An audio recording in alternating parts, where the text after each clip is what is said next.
Good morning mga kapuso. Ayan, so kasama pa rin namin at magigiting na trainees ng Class Kampilan ng National Fire Training Institute dito sa Calamba, Laguna. Ayan, so mula madaling araw at hanggang ngayon ay hindi pa rin sila naubusan ng energy na patunay nga lang yan na maliliksi ang ating firefighters. Agree ako dyan, Kim. Hindi lang training ang hindi nila inuruan, kundi yung sayawan. Kita mo naman yung energy nila ngayon. Grabe, Hataw pa rin. Alam mo itong pagsasayaw nila, part lang talaga ng wellness, wellness activities. Pero bukod dyan, meron silang natututunan na tri-skill na magagamit nila kapag ganap silang bumbero. Tama. At kung makikita nyo, dito sa diga dito, Sige, meron, high rescue. Oo, taas nga. Angle, high angle rescue. Dito nila, part nila to ng rope rescue nila kung saan binababa o tumataas sila o umaangat, umababa para mapuntahan nila yung mga biktima nila. Grabe, yung ang taas, eksaktong location. Ay, so ito lang pagbaba nila tinatawag na lowering method. Ayan, so dito ibinababa yung ating victim ng dahan-dahan. Ayan, so grabe ang taas, oh. Pero Ayan ito, nga, dahan-dahan nila binababa na gamit ang rescue stretcher. Stretcher, tinatawag tama, nilang tama. Stretcher basket. Yun. So after nila ibaba, ayan, so dahan-dahan din nila ililipat ang ating biktima sa Tama. stretcher. So Ay. along the way sa ambulance naman, so doon naman ang ginagawa ang first aid, kagaya na Ayun, CPR. CPR. Yeah. Ayun, buti nga may nakaabang na nga na Oo, ambulansya para masundo yung biktima natin para goods Oo. tayo. Tapos idadala siya sa pinakamalapit Na na ospital. Tama. Ayun. Tingnan natin, lapit pa Tingnan nga tayo. natin. Ayun. Ayan, oh. Tinatanggal yung strap, tinatanggal. Talagang ano yung tali dahil talagang minimake sure nilang hindi mahululaglag. Kailangan talaga Sa nilang stretcher mag-ingat basket. talaga dito. Kasi isang mali lang, baka maano Pero, pa. pero nakakatakot, ang taas din Oo no? nga Isipin mo. Kaya kailangan talaga nilang mag-ingat ng mabuti. Ayan na. Ayan, Nililipat dahan-dahan na. nilang nililipat sa stretcher. Ayun. May counting din. Sabay-sabay kung mapapansin mo, sabay-sabay nilang Oo binababa. nga No? Ayan. Hindi lang, it's not a one-man job. Teamwork talaga to. Actually, Kailangan nila yung isa't isa. Isa't isa. Ayun. Actually, mahirap din siya gawin ng dalawa. Oo Kung nga. saan talaga parang Kailangan talaga lima. teamwork. Ayan. Teamwork. Tapos kung makikita dito sa loob, And so again, along the way, dito nila ginagawa yung first aid na action para sa ating biktima. Ayan, so ginagawa nga yung kapag may sugat, ayan, so kapag may CCPR. Kaya naman mga kapuso, ayan, so marami pa kami tuturo ni Lee ngayon na kagaya ng mga fire drills. At yan lang, tumutok lang sa inyong pambansang Mono Show kung saan laging una ka. unang hirit! Good morning mga kapuso. Talagang hindi papatalo ng energy ang Class Kampilan ng National Fire Training Institute sa Calamba, Laguna. Alam mo, umabot sila ng 600 kasama kanilang officer para makisayaw-sayaw at galaw-galaw. Alam mo mga kapuso, talagang believe na believe sa kanila sa kabila ng tirik na araw, hindi natitinig ang kanilang energy. Pero before tayo dumako sa ating pangmalakasang sayawan, may hinanda si Lee na fire drill. Lee, kamusta dyan? Hello po. Hello po mga kapuso. So ito na nga, sinisimulan na yung fire drill na exercise. So kung nakikita nyo po mga kapuso, ayan, lumiliyab po yung kotse. At ito na nga, nagsisimula na po, pumapasok na po yung mga fire extinguisher po natin. So, ano nga ba kailangan gawin kung in time sa mga situation na ganito, bigla na lang liliyab po yung kotse nyo? No problem kasi meron po tayong may interview po, SFO3, si Sir Alter Berug po. Ito po, morning po. Bakit nga ba bigla-biglaan na lang po na umaapoy yung mga kotse natin po? Kadalasan po kasi yan for preventive maintenance at saka sa road accident. Yun po nangyayari yan. Yes po.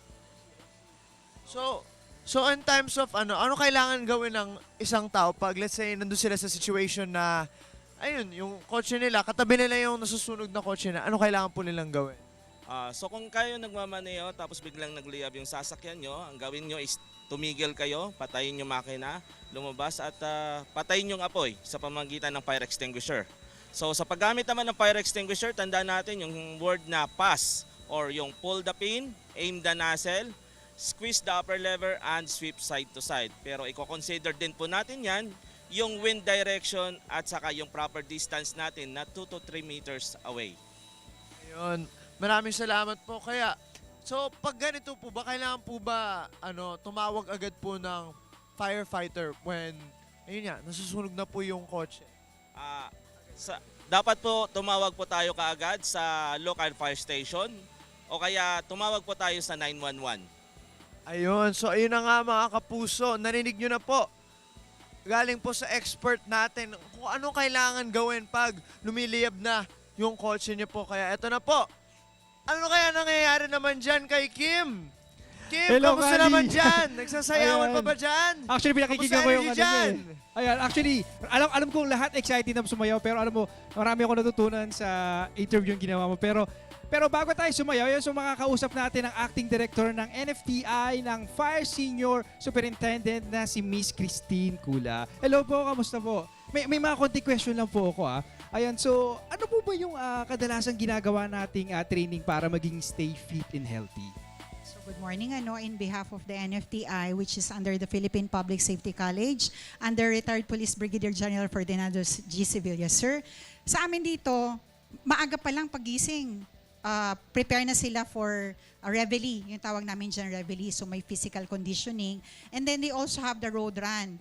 Yung oval natin sa loob, it's 1.2 per ikot. So ngayon, sa ilang buwan nila dito, nakakaikot na sila ng 5 beses sa umaga.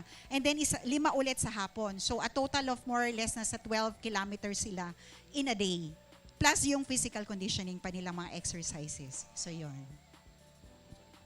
Kaya di ako magtataka kung bakit napaka-energetic ng ating mga trainees. Pero sa mga gusto pong mag-training po dito sa NFTI, open po ba itong ating for all genders po? Yeah, we are inclusive here in NFTI. Lahat ng gender tanggap po natin. So ang mandato po ng NFTI is to accept all BFP personnel nationwide. So ang nagtitraining po dito mula Northern Luzon hanggang Mindanao. So yun po ang kinikita natin. Wala pong babae, walang lalaki, kaya tingnan nyo naman ang gupit, pare-pareho sila. So we are gender inclusive and we address all the needs of the nation. Gender inclusive din po tayo. Wala pong pinipili ang sunog. Walang mayaman, walang mahirap, walang babae, walang lalaki. Ma'am Christine, maraming salamat. Pero alam kong lahat na excited. Ayan, so ready na ba ang lahat? Ayan, nandito na si Lee. Ready na ba lahat sumayaw? Okay? Gising na! Galaw-galaw na! Let's go! Woo!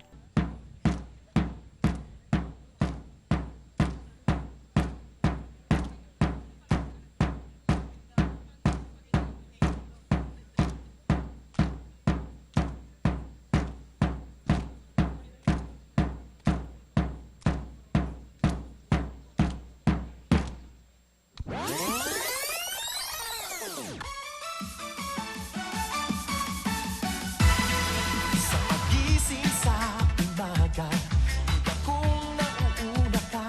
Sa pagbangon pa lamang, iba kung masaya ka na.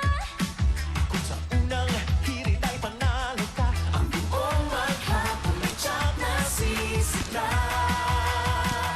Sa unang hirit, Unang-una ka, sa unang hirit, serbisyong totoo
Ikaw, hindi ka pa nakasubscribe sa GMA Public Affairs YouTube channel? Bakit? Mag-subscribe ka na, dali na, para laging una ka sa mga latest kwento at balita. I-follow mo na rin ang official social media pages ng Unang Hirit. Salamat, Kapuso.